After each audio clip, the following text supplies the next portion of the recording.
work hard, play hard. And if you don't and you just work hard, I feel like you either burn out or you start doing inappropriate things to maintain your happiness. The thing that people don't think about the most is the nutrition, dude. Like eating. What have you changed differently in what you're eating now? Just being more consistent, upping my protein, upping the carbs across the board. You just have to eat more. To be honest, man, the swimming, I can't swim. He calls me a dead fish. I mean, it's kind of what I look like when I swim. And that's what's so fun, I think, about the multi-sport races, that it's not just your ability to do one thing. Like, you could get really good at running and fail at triathlon. Just get out there and just start training. The process is fun. It's very rewarding. Welcome to the Everyday Millionaire Show with Ryan Greenberg and Nick Kalfas.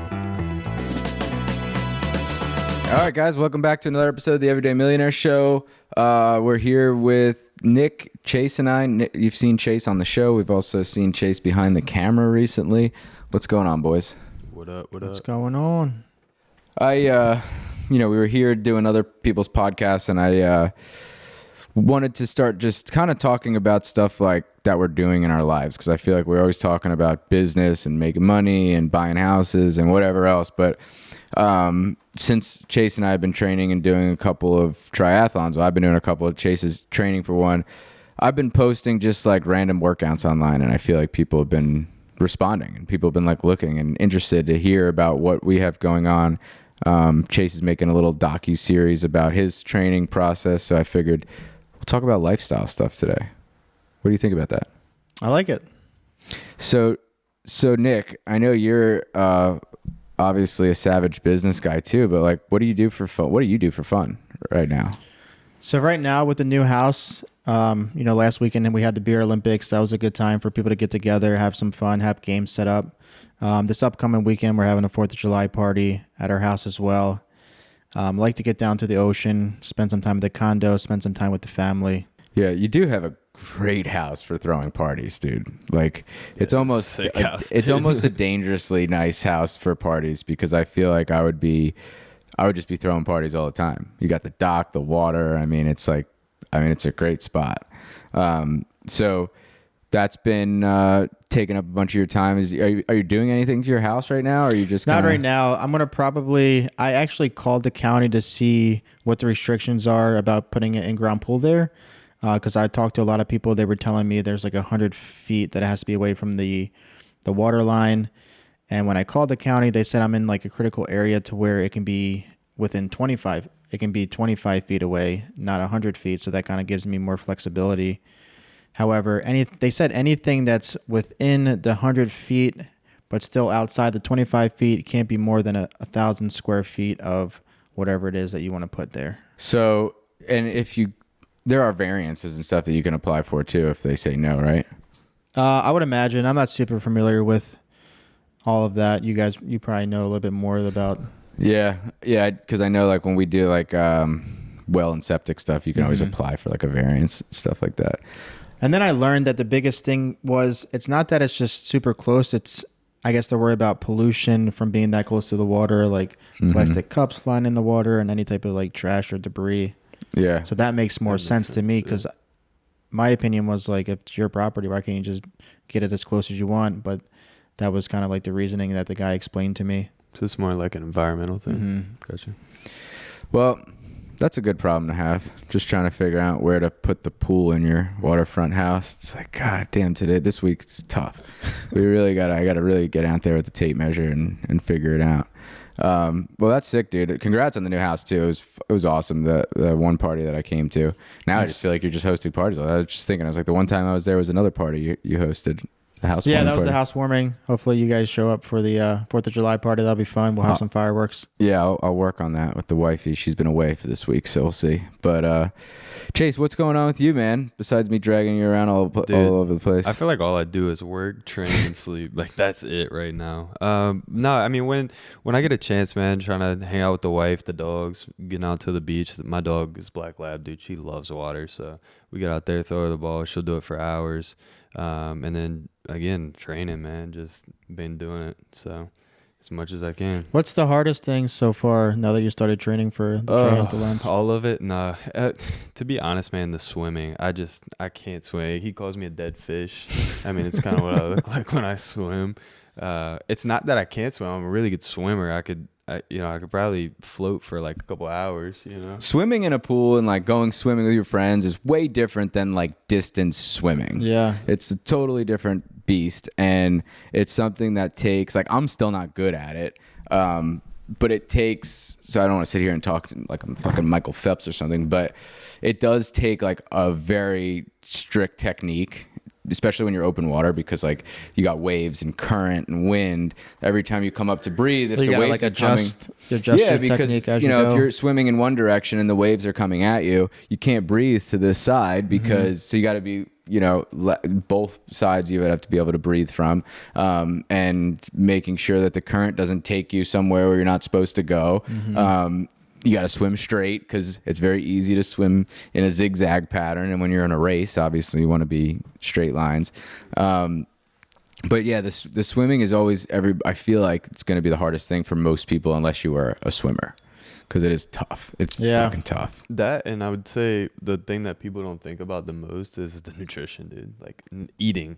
What right? have you changed differently in what you're eating now? Just being more consistent, upping my protein, upping the carbs, upping the fats. So, I mean, across the board, you just have to eat more. I'm burning, I was telling Ryan the other day, I'm burning like 2,300 to 3,000 calories a day. So, like, just to maintain, I have to eat around that, and, you try to put on a little bit of muscle if you can, but it's just hard. I mean, that's the part. That's the fatigue. That's where you get your muscle cramps and all of that. And that's why like runners have a very high tendency to lose fat, is because they don't eat enough and they're burning all of these calories. So you guys went on a 33-mile bike ride today. Yeah. Does it just get like towards the end? I guess, Chase, since you haven't done it that often, like is it just hard once you hit like mile 10 or mile 15 or 20? I have to say though, Chase has been a fucking killer on the bike. Like that's one place where he's been really exceeding many expectations, like with beginner bikers. It's tough. Like everybody knows how to ride a bike, right? But when you're riding at like the level that we're riding, at the speed you're riding with hills, and you have to shift correctly, and there's a lot more to it than just hopping on your bike and going. So I do have to shout Chase out for that. And it's been like the other day Sunday or Saturday, we did 50 something miles, and then ran after that. So just the fact that you can do that is pretty impressive, in itself. Yeah, dude, I had no experience. I mean, I was telling him too, like a lot of it, like we used to mountain bike, up in the Shenandoahs, cause I'm originally from Roanoke, Virginia, which we have a ton of mountains. So me and my dad would always mountain bike. And I guess I was just so used to climbing hills that, I mean, that's part of like the biking that I really enjoy that. Like it burns, it's tough, but when you start like really kicking it into gear and like passing people, and me and him are super competitive. Like we were out on that 52-mile bike ride and we see these two, we didn't know until we passed them, but there's these two old guys and we're like, we look at each other. 70s, Yeah. They're old, but they're out there cycling, right? And so we see them and it's like a long stretch. They're probably like, half a mile ahead of us or something. And we look at each other and we're like, target acquired. We just take off, and it's just like, that's the fun part. Like that's why I like cycling. Running's cool. It's not hard. There is technique. He's been getting coached on that. So there's some things you can do with running, but like swimming, dude, that's the part that I probably struggle with the most.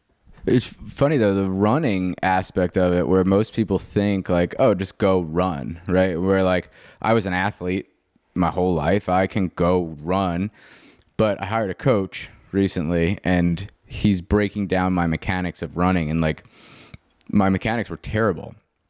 There's so much that goes into running, to the angle of your feet and the placement of your hips and like where your foot drops in front of you and all this stuff that he's dialing in for me now. And like where when I started running, I was doing like 10 to 12 minute miles for any like long distance, where the other day I just did a 5K at sub 8 minute miles. And it was just from, I didn't get that much crazier in shape. It's just like changing certain things that propel you forward in different ways. And I think personally, like, I'm a nerd when it comes to like the data and so that's been the most fun for me doing all these races. And besides getting in shape, I mean, I'm 33 and I've been unhappy with the way I looked for the last 10 plus years.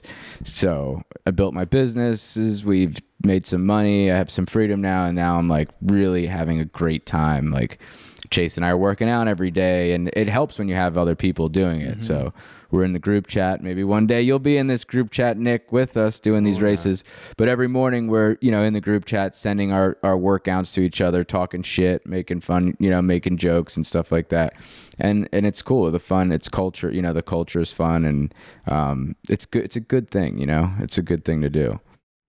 But really brings out the competitor side in you too, like you just see like Ryan, dude, like his mind, like when I first started, right, like when he sent it to me, he was like, look, dude, if you're a man, sign up for this. He knows how to push my buttons, and he pushed it, and I was like, damn, all right, I'm a fucking man, I'm gonna do this. So I signed up, and then ever since then, it was like I literally just signed up because I wanted to like race against him. And I was like, he was showing me his miles, and they're like sub 10 minutes, like he was just talking about, and it was like, oh, I got him in the run. I really need to worry about the bike because he's been biking for a while. I was like, he's gonna crush me in the swim. So I'm like really thinking about all this logistically and strategically of like how I'm gonna place myself here.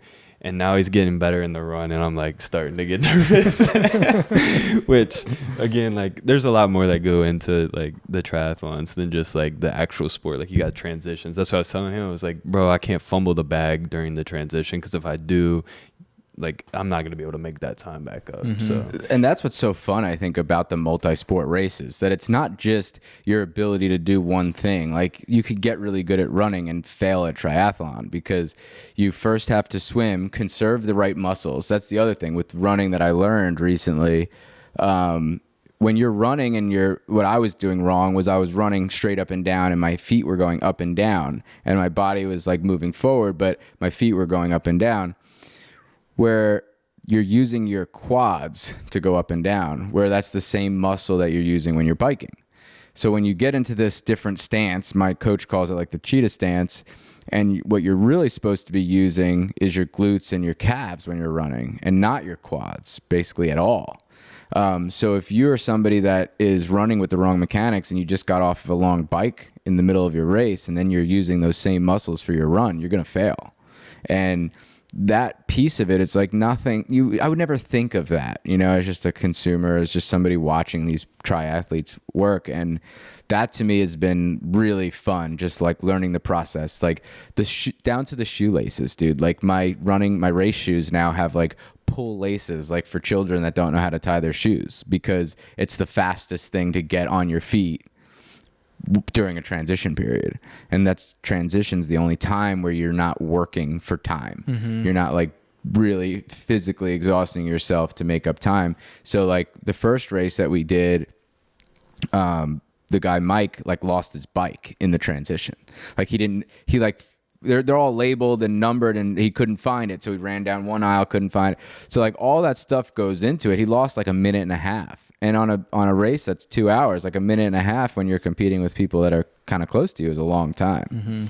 So that's been really fun for me. We just did, Chase wasn't there. He was down in his hometown, but we just did a race on the Eastern Shore where I had knew everything except what the run was, and like the run happened to be mostly off-road, and I was wearing my carbon shoes that should be like track and road shoes, and they actually worked against me like in the sand and stuff like that. So like just down to like knowing your course and wearing the right shoes, like it's cool. It's been a really cool process. And I think just challenging yourself at like our age, where we're just, it's very easy. It could be very easy for us to coast and just maintain and do what we're doing every day and go to the gym for 30 minutes and come home and do your routine or whatever. But it's not as easy to like dedicate time and effort to getting better at our age, I feel like. So because you were going to the gym, before you started all this training for the triathlons, you were going to the gym like every morning, right? So like, what were you doing differently? Mostly weight training. Okay. And then what are you doing differently now So before I was doing like, let's call it 20 minutes of cardio and an hour and a half of weight training. Now I'm doing 30 minutes of weight training and 2.5 hours of cardio, where it's like we're ramped up the amount of time that we're working out, of course, but we've also changed those. Like the other day, our warm up at the gym was 5-mile run. That's what we did to warm up before we lifted weights. Whereas before, I would go to the gym, I'd jog for 10 minutes on the treadmill, the elliptical, warm up, and then hit the weights. But being muscle bound doesn't help you in these races, and it also doesn't necessarily make you healthier. That's the other thing. Like you could be this big jacked guy, but like if you don't have flexibility and cardio, what do you have? Like who needs to be 35 deadlifting 1,000 pounds? Like You could be as strong as you want, but if your heart's not strong, what's it matter, dude? Right. So, You know?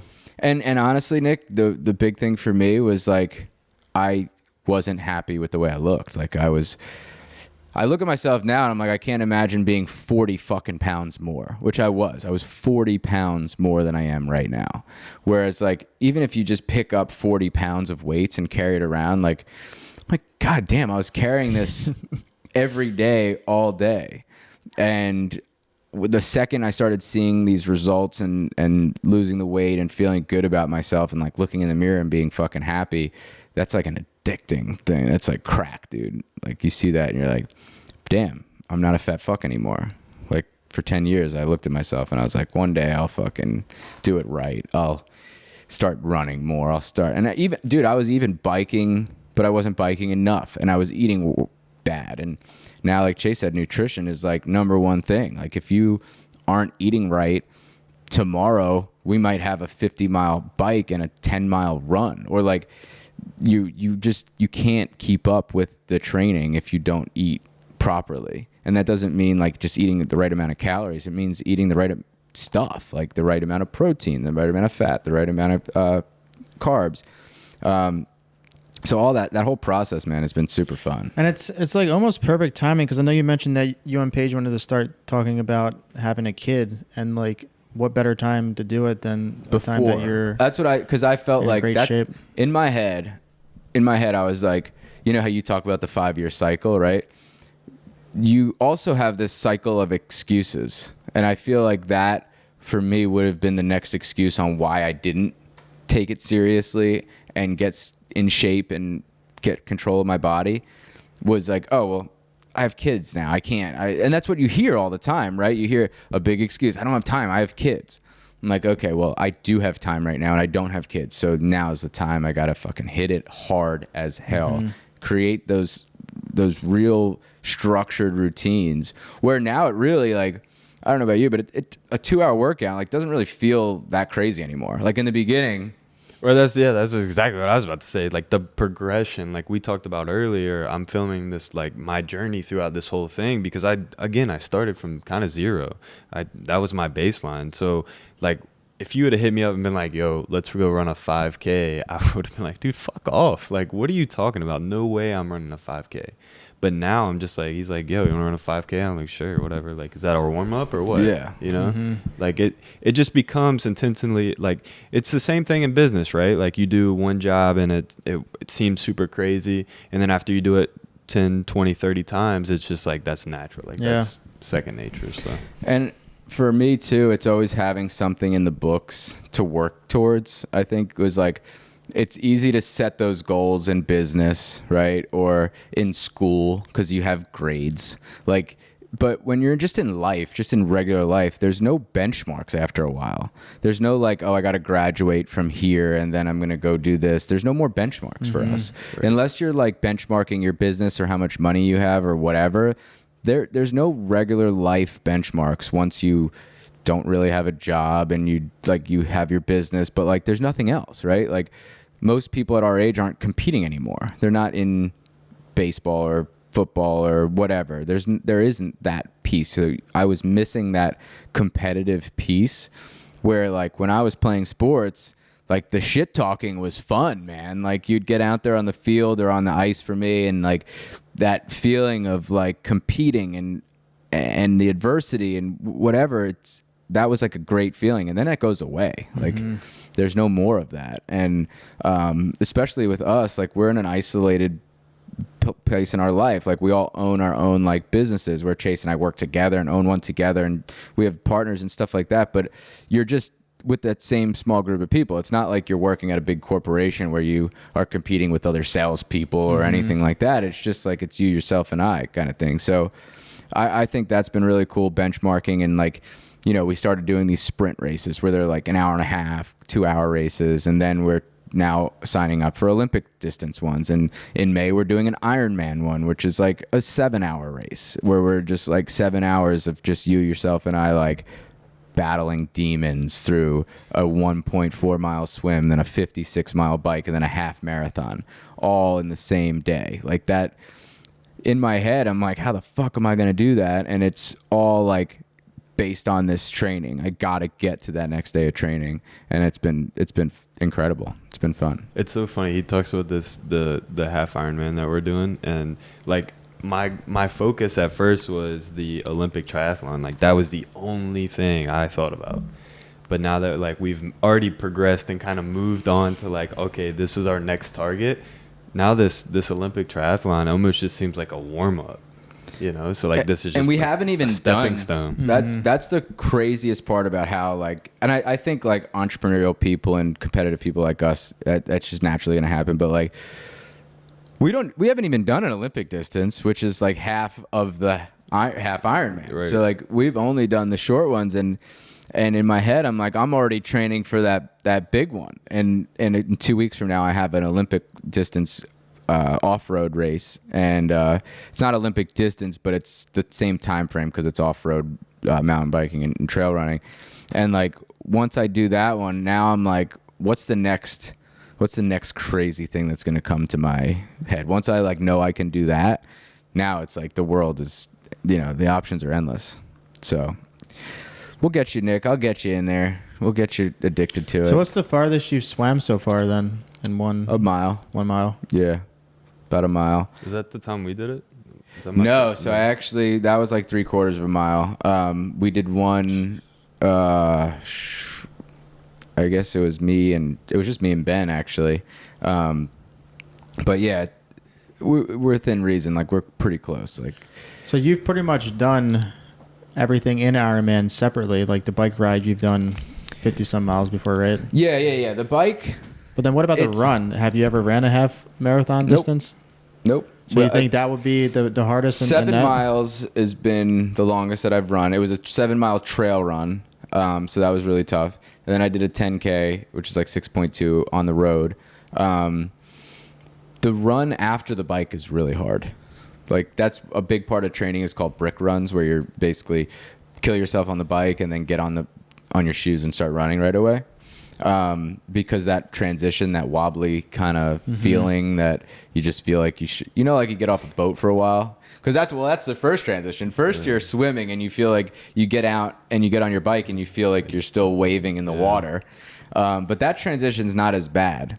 But once you get off that bike and your legs are fucking shot and then you start running, that's a feeling like you haven't really felt many times in your life. Yeah. And that feeling is good. It's like, it hurts, but to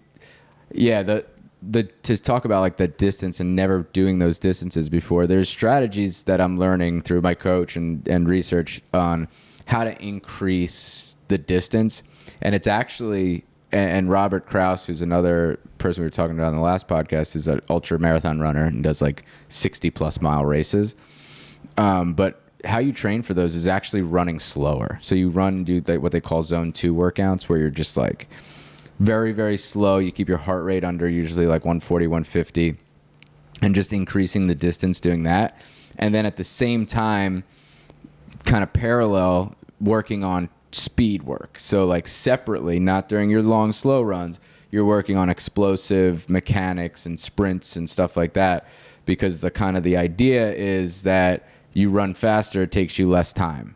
And the zone 2 work is getting your muscles, and your heart just used to pumping for that long. And then the speed is what kind of carries you to get that. Instead of having to run a half marathon in 3 hours, you run it in 2 hours. So you kind of technically need less endurance because you have that speed. So there's a lot of science behind it, which is part of the cool part. It's just like there's stuff that everybody thinks like what the healthy thing to do is, and just like run farther today or run faster today. But like there's a lot more to it, and not getting hurt too. Like Chase has been monitoring an ankle injury. Our buddy Ben, who's training with us, is monitoring a knee injury, and you can't train on a hurt knee or a hurt ankle. You can't run 20 miles or whatever you have to do that day, or ride 20 miles or whatever, if you're injured. So that's like another, it's not only nutrition, it's not only endurance, it's monitoring injuries and not overtraining. But you can't undertrain, because then if you get out there and you're swimming 1.5 miles, you can drown. Like, you can literally drown. So yeah, it's cool, man. I think I encourage anybody that like is on the fence about like doing one of these races or like training for one, is just get out there and just start training. The process is fun. It's very rewarding. I mean, Chase like said the other day, he's like, I feel so good, like mentally, like it does. It does. It really changes the way that you think and perceive like the world. Because every morning, and we'll have to plug his little docuseries when it comes out, but like every morning you're just waking up doing something that kind of sucks in that first moment, but then once you get doing it, like this morning my 5:30 alarm went off, and like the first thing I do is put on my fucking bike bibs, like and I'm like, God damn, do I really want to go out there and ride my bike for 2.5 hours this morning? Then you get out there, and that first fucking hill or that first straightaway where you're pumping at 20 miles an hour, you're like, this is what I came, this is what I'm here for. So it's been fun. I think one of the big things is just the process, man, just doing the process and learning and having fun. And I that's why I wanted to talk about like just the lifestyle stuff, because I do feel like people get the wrong idea in like, you have to work hard, play hard. And if you don't, and you just work hard, I feel like you either burn out, or you start doing inappropriate things to maintain your happiness. Like you go out drinking too much, or like now you've worked so hard that Friday night comes along and you just go out there and black out because that's like your release. But for us, like we can't black out on Friday because Saturday is a big brick day. Like Saturday is the day where we get out there and ride for 3 hours and then go run for half hour. Like how could we possibly do that if we are hungover?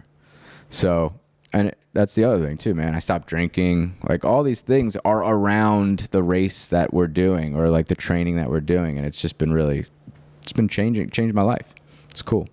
Yeah. It was funny because you talked about why you wanted to end up doing this race. And for me, it was a little different. It was because I was kind of like in a darker place where it was like mentally, I couldn't get into the gym, dude. Like I had loved the gym in the past, when you're single and you're like, oh, I got to get a physique, and all these girls are like loving your body or whatever. And then you get into this like mindset, and it's just like, dude, I just hate the gym now. And I just am so inconsistent. And when he finally sent me that, I was like, okay, well, this is like a goal I can set for myself. And then I have to, because I already paid $300 and I already told him I was doing it. And we got another group of friends that are doing it. So like, how silly would I look if I didn't fucking actually train for this?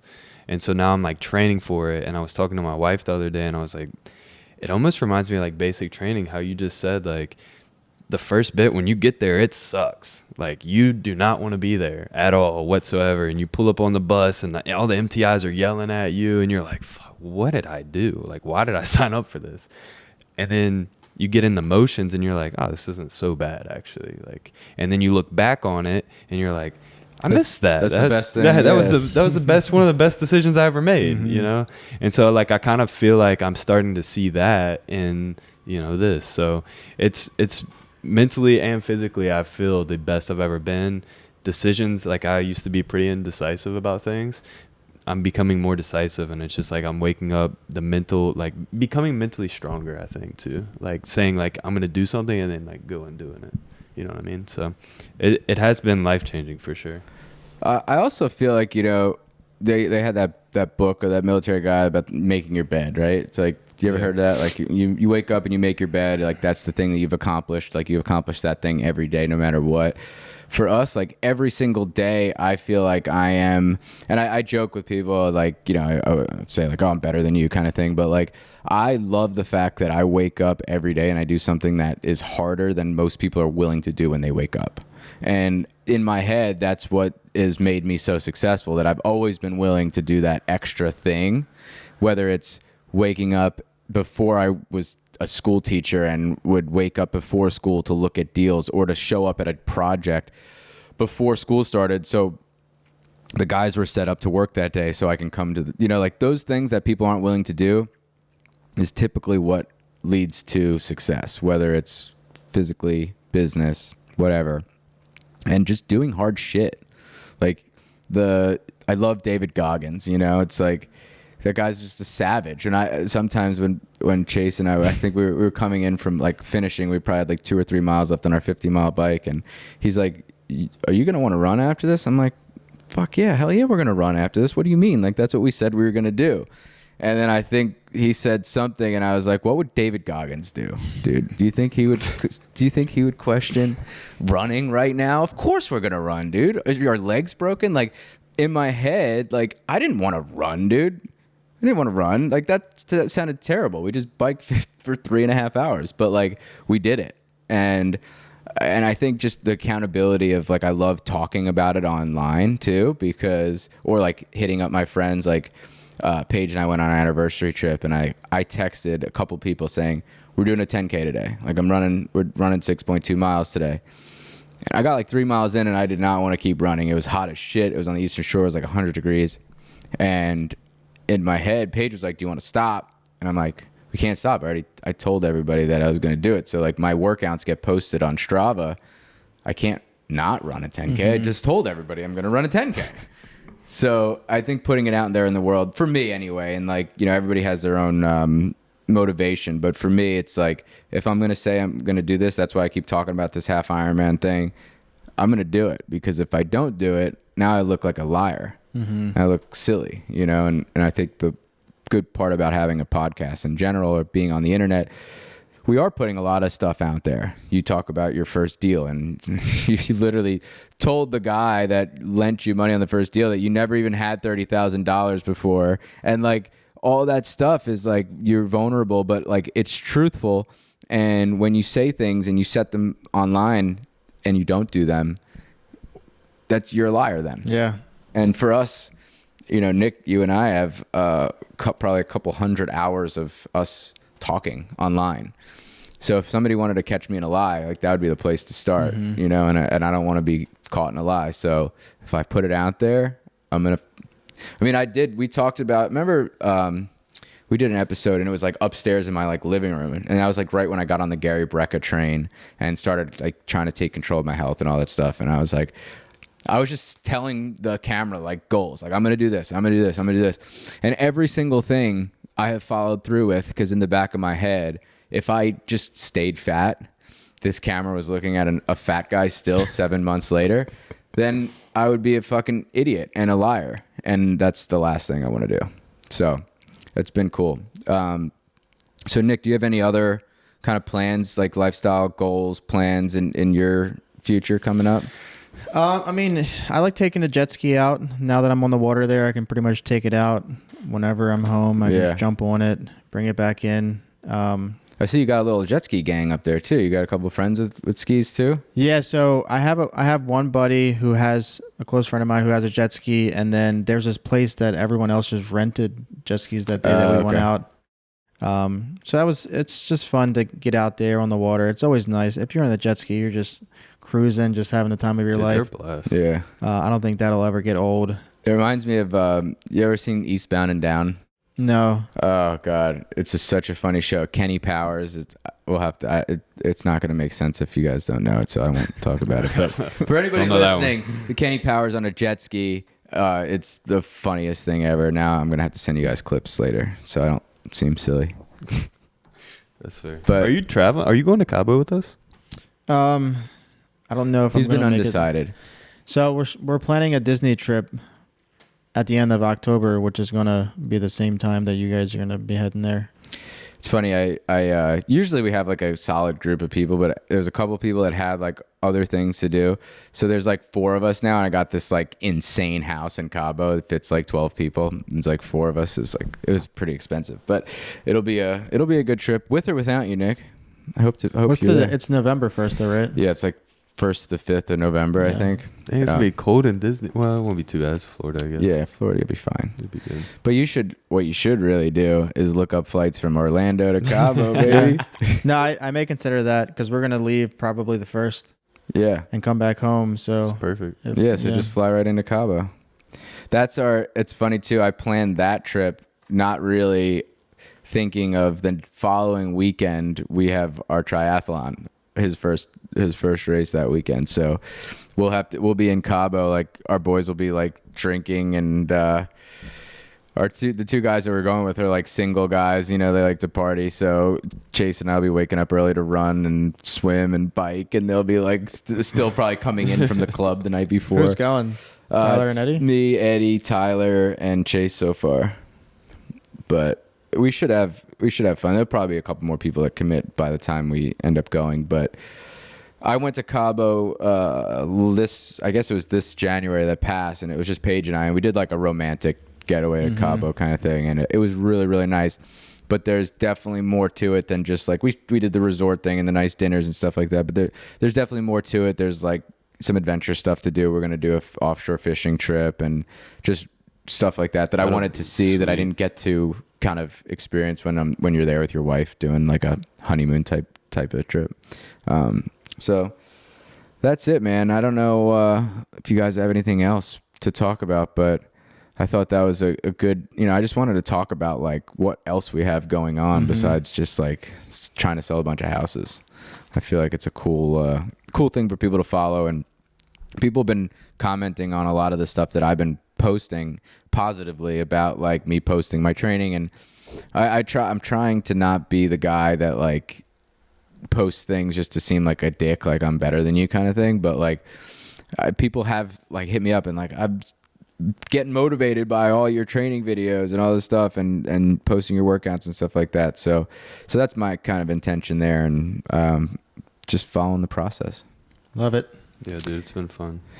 All right, guys. Well, until next time, we got a couple episodes coming out for you, and we'll be putting out as much content as possible. We have a event coming up July 18th, right?